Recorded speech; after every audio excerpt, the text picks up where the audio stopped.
vou começar com uma pergunta que foi mandada lá na caixinha dos stories. Se alguém tiver mais alguma pergunta, pode colocar aí, eu vou respondendo.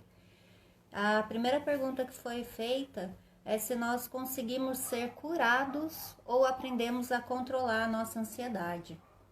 Bom, a ansiedade, ela é uma emoção de todos nós seres humanos. Então, a gente não pode falar em cura, né? Não tem como a gente se livrar de uma emoção. A ansiedade é como a temperatura do nosso corpo. Então, nós temos uma temperatura corporal que pode ficar no nível normal. Quando a gente está com febre, ela está um pouquinho mais alta, ou a gente pode ter uma hipotermia e ela baixar. A ansiedade, a mesma coisa, é uma emoção. Então, em alguma situação, ela pode estar um pouquinho mais aumentada, às vezes a gente está ali num grau normal, ela está, né, sob controle, mas a gente continua sentindo ansiedade.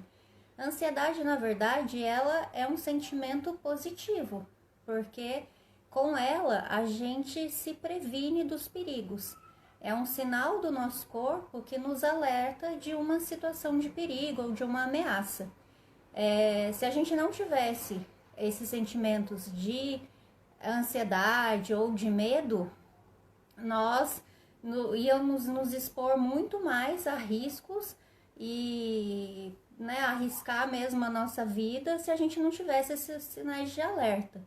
E aí a ansiedade está na nossa história, né, desde a pré-história. Os primeiros homens provavelmente sentiam ansiedade, sentiam medo, e é com esses sinais de alerta, adrenalina ali no corpo que fazia correr dos predadores, se defender. Então não dá para a gente se livrar da ansiedade. O que a gente pode fazer é desenvolver técnicas para aprender a lidar melhor com ela e a conviver com a ansiedade. Então, não se fala de cura, se fala de aprendizado, de controle, de melhorar a forma de lidar com essa emoção. O que determina, então, a ansiedade?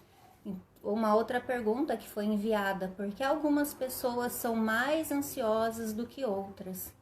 A ansiedade é um traço de personalidade e sofre influências de várias influências para determinar o grau de ansiedade de cada pessoa. Pode ter influência cultural, a própria história do indivíduo, fator genético, né, influência da família, tensão emocional, alguma situação específica.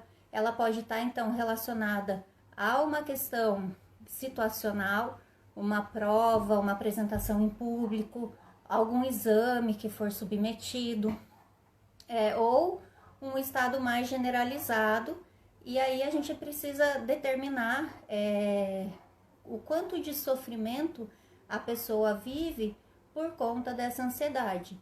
É isso que vai indicar se é o caso de procurar uma ajuda profissional, como que isso está impedindo o desenvolvimento das tarefas normais, o quanto isso prejudica os relacionamentos e a rotina dessa pessoa.